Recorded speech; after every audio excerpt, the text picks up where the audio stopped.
Hello and welcome back to another episode of my Ultimate Iron Man Progress series.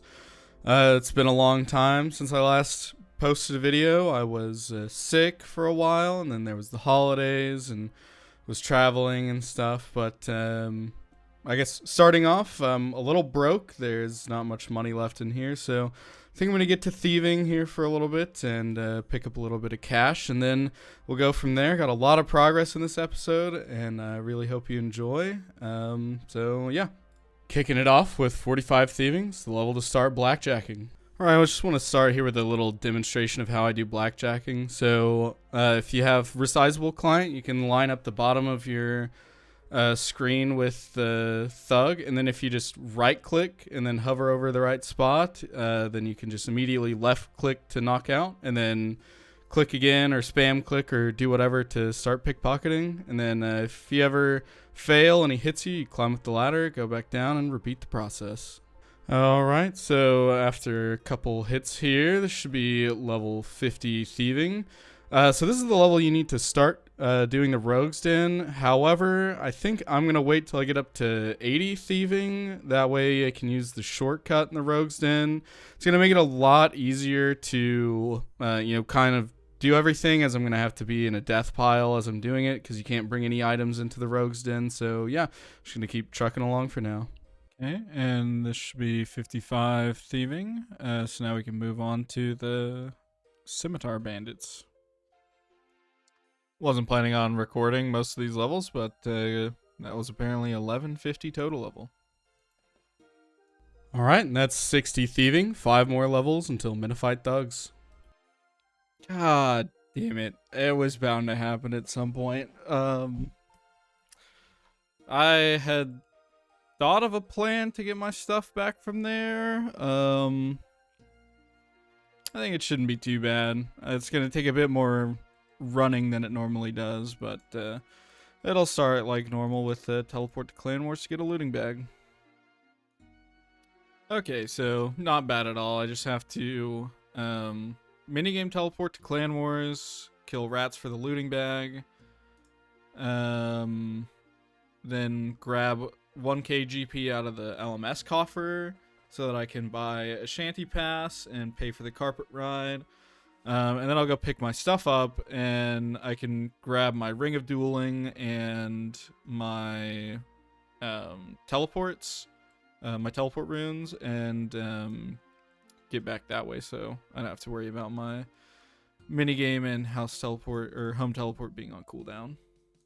And this should be 65 thieving, so we can now pickpocket Minified Thugs. I'm going to go move over there, probably all the way up until level 80, and then I'm going to get the Rogue's outfit.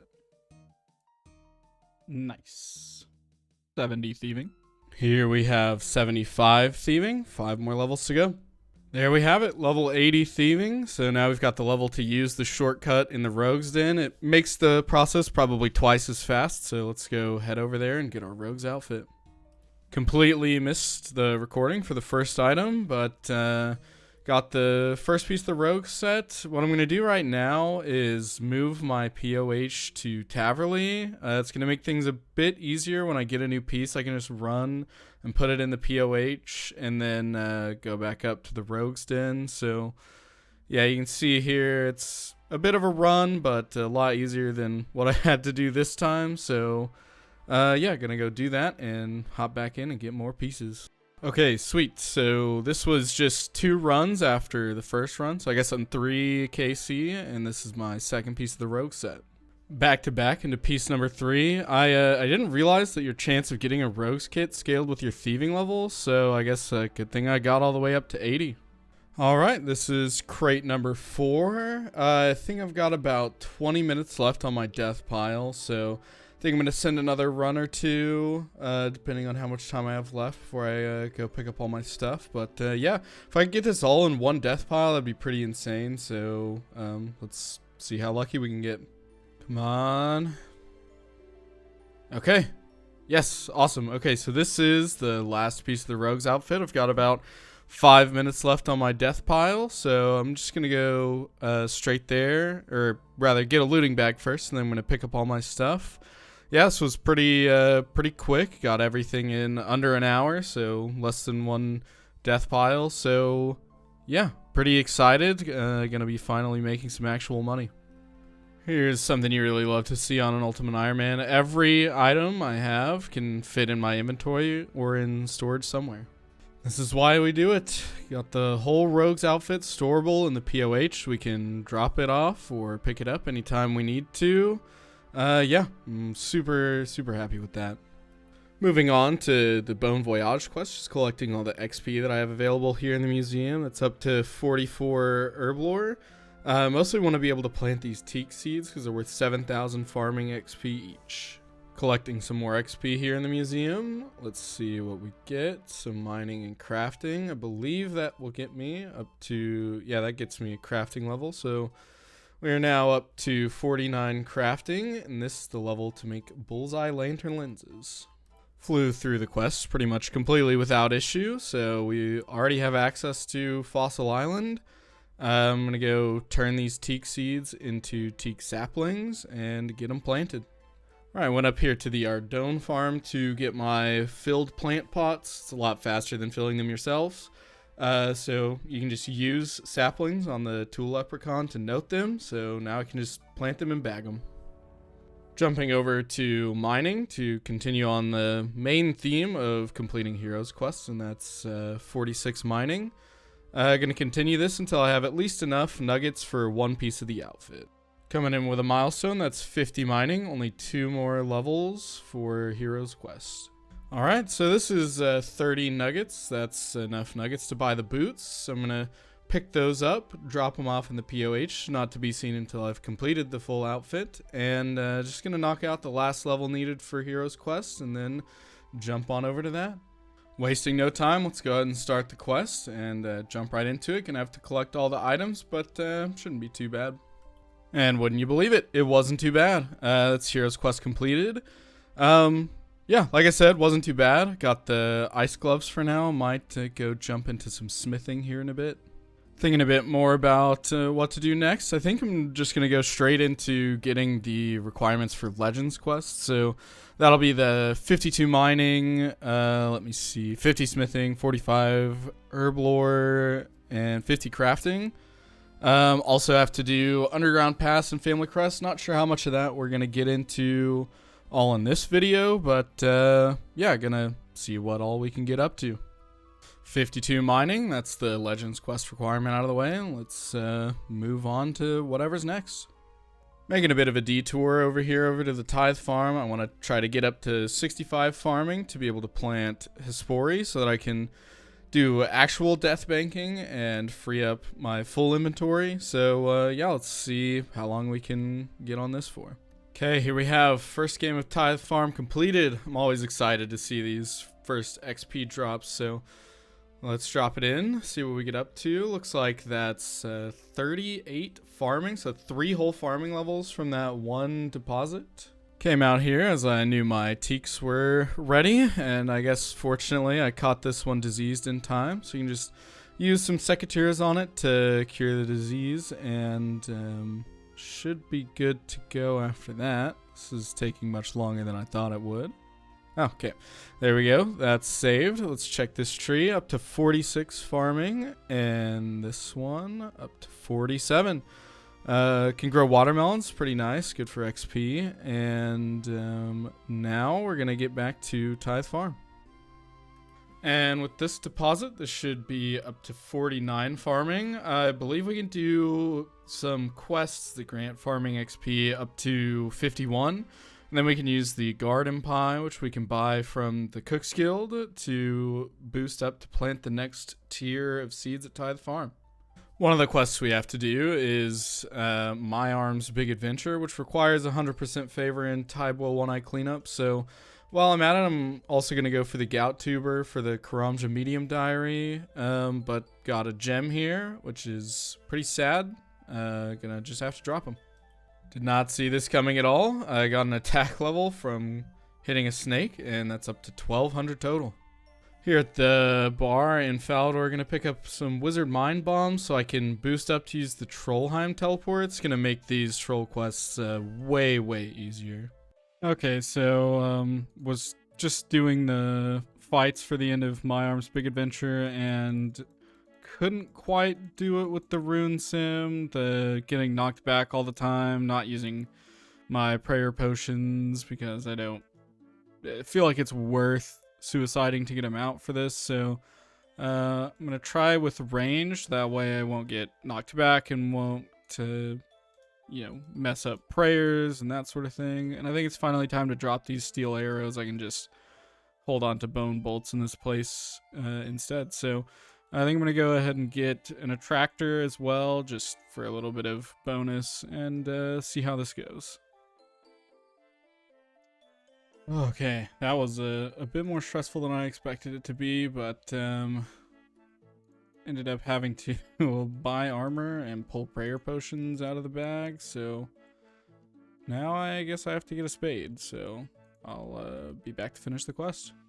And that's My Arms Big Adventure completed, up to 46 herb lore, which is more than what we need for Legends quest. So now that'll be the next big quest we do for herb lore experience, which will get us 120k.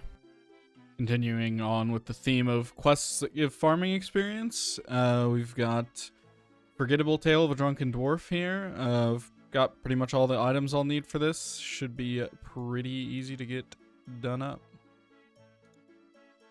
And that's Forgettable Tale of a Drunken Dwarf completed. Let's see, we got up to 50 farming. About halfway to 51 can grow Aventos. Yeah, this quest... Nah, I'm not going to say anything about this quest. Next up, going to be Old School RuneScape's newest quest, the Garden of Death. This quest seems incredibly easy and grants 10,000 farming experience. I don't know what they were thinking when they did that, but going to go up there and complete that one now.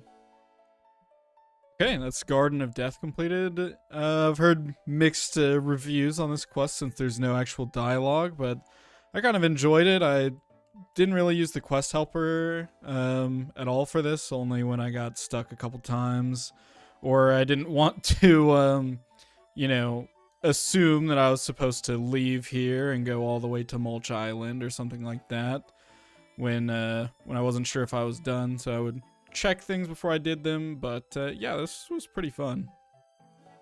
Oh, and one other thing to mention, this is 51 farming, so I can now boost with a garden pie to 54 to plant the next tier of plants in Tithe Farm, and I can get garden pies from the Cook's Guild, so that's pretty good. I might go for one more level, do a couple more quests, see where it takes me.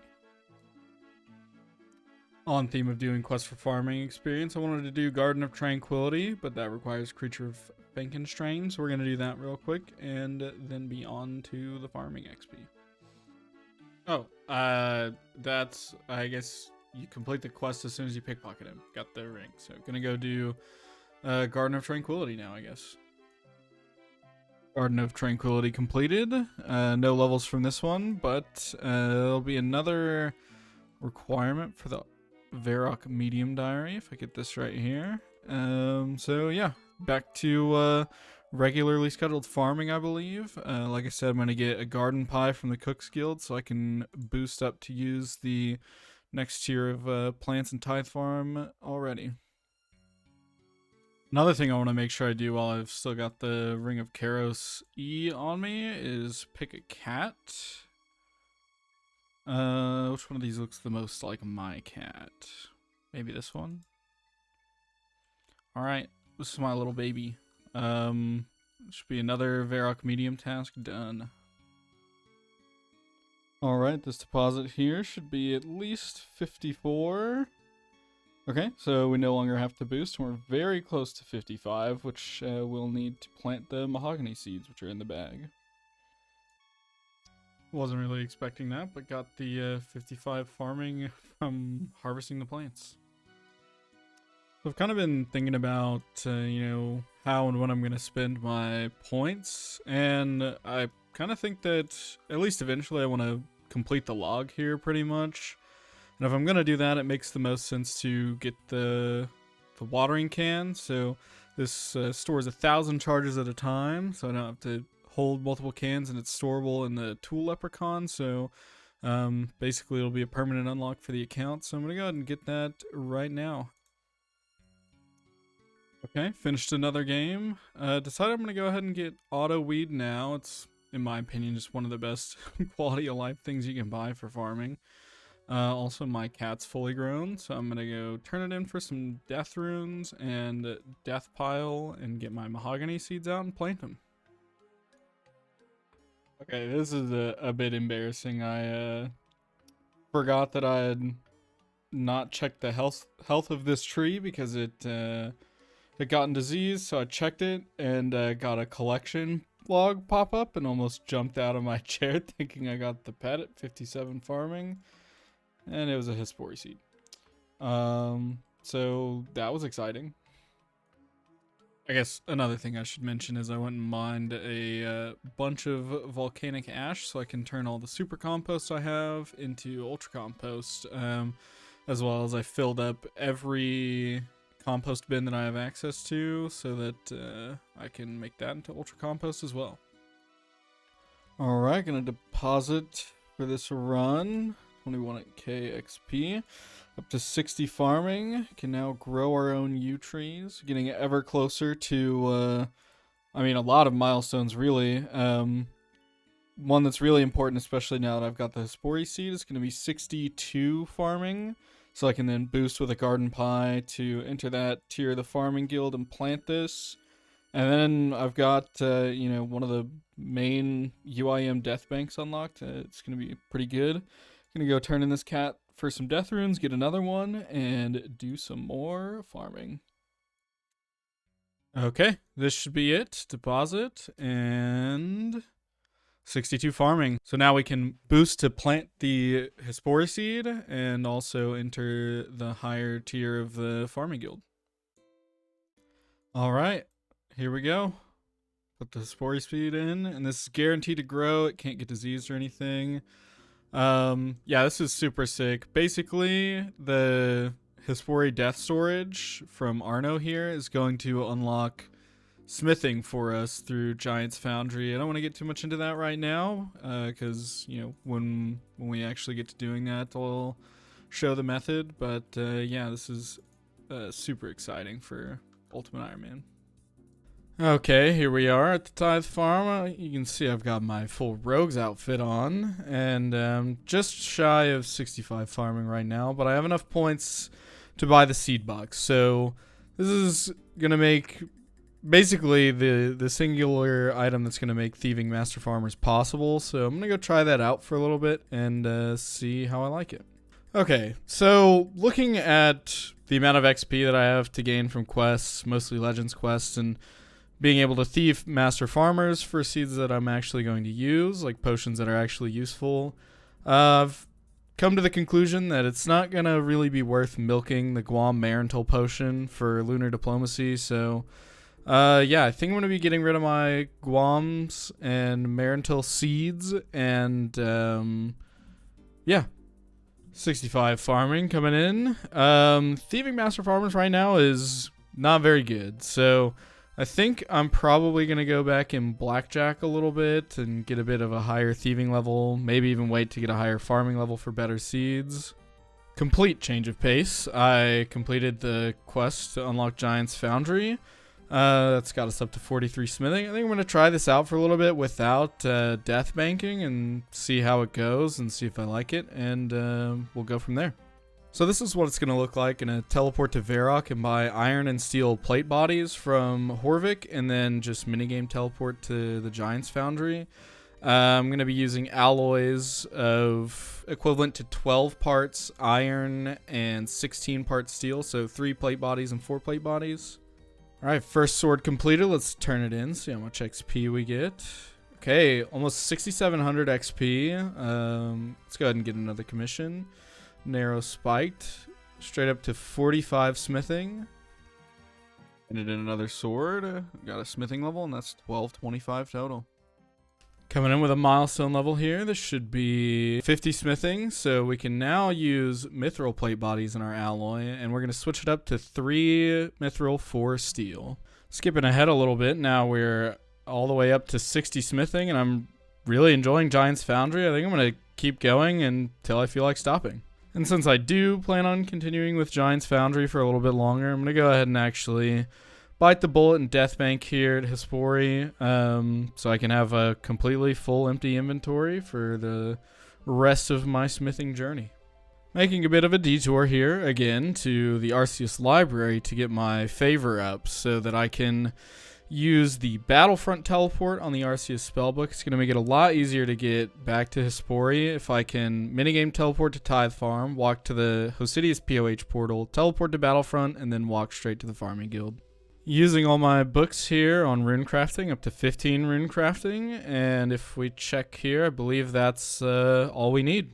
And now just have to relocate my house to the Hosidius portal, and Deathbanging at Hespori will be super, super easy now. 65 smithing. Huge milestone coming in here is 1250 total level, so that's the first total level worlds that we'll have access to. Alright, handing in the last sword here. This should be 70 smithing, so that's the requirement for Song of the Elves. And there's a armor shop in Prifddinas that sells adamant and mithril plate bodies that you can use for basically the same method. So I think I'm going to stop there, probably finish this inventory. But yeah, this was pretty fun. I was really worried about training smithing on an Ultimate Iron Man because the previous method was to just spend a boatload of cash on gold ore and then use it at the blast furnace. But this was pretty nice, very chill. Yeah, I really enjoyed it. I think I mentioned, I don't know, maybe it was last episode, but I am actually finally starting Hand in the Sand. Since I'm still Deathbanked at Hespori, I didn't really have many items I couldn't take to Entrana, and the ones that I did weren't super critical items anyways, so just dropped them outside, and let's see if they're still there. Okay, cool. Yeah, just got to drop them, didn't have to Deathbank or anything. And there it is, Hand in the Sand completed. Let's see if we get any levels from this. Nope, doesn't look like it. And that's Tears of Guthix completed, so this should actually give us 50 crafting. Now we have access to the Tears of Guthix to train our rune crafting. Here we have the Contact quest completed for a little bit of thieving experience and a lamp that we can put onto combat skills. It's going to go onto ranged, because that's our lowest combat skill, and that's up to 37, so we can now use the grapple shortcut for the Lumbridge Medium Diary. And we can rub it again for more ranged experience. And that should get us up to 39 range, which is the level we need for the Kandarin Medium Diary. Not entirely sure what happened to the clip where I explained what I was doing here, but basically I bought a bunch of supplies, primarily adamant arrow tips, to get me up to 65 fletching so I could make my own U short bow for the Temple of Ikov. Hunter level from a birdhouse, and that's 1300 total. And here we have Temple of Ikov completed. Let's see, all the way up to 51 ranged. Next up is going to be the Fight Arena quest. Looking to get up to 70 combat for the Lumbridge Medium Diary, as well as 130 combined attack and strength so I can enter the Warriors Guild. Fight Arena completed. That's a Soul's Bane completed. 45 defense, and when we crawl down this hole, should be a task for the Medium Varrock Diary. Vampire Slayer completed, and now we're going to be off to Ammonite Crabs. 50 hit points. As is tradition at Ammonite Crabs, I completely missed the level, but that's 60 attack, which is the level needed to equip the Dragon Scimitar that I've been holding on to for ages now, so going to go get that out of the bag. And here we're going to close out the video with a few screenshots from some levels I got while I was out on vacation. So that's 65 attack, 70 farming, which is the requirement for Song of the Elves, and 65 strength. So now we have all the levels required to enter the Warriors Guild, and that's where we're going to wrap up this episode. So I believe I said it in episode 2, maybe 3, that that was the most levels I was ever going to get in any video, but I believe we kind of broke the mold here. So if my calculations are correct, this is a few extra levels. I think I did Tears of Guthix to get some more rune crafting levels, started training defense at Ammonite Crabs while I was still on vacation. But yeah, so starting off next video, we're going to be going for our defenders. I think I forgot to mention, we gained 234 total levels this episode, so I will be very surprised if that's ever beaten again. But yeah, going for defenders next video. Got a lot more in store. Thanks for watching, and I'll see you in the next one.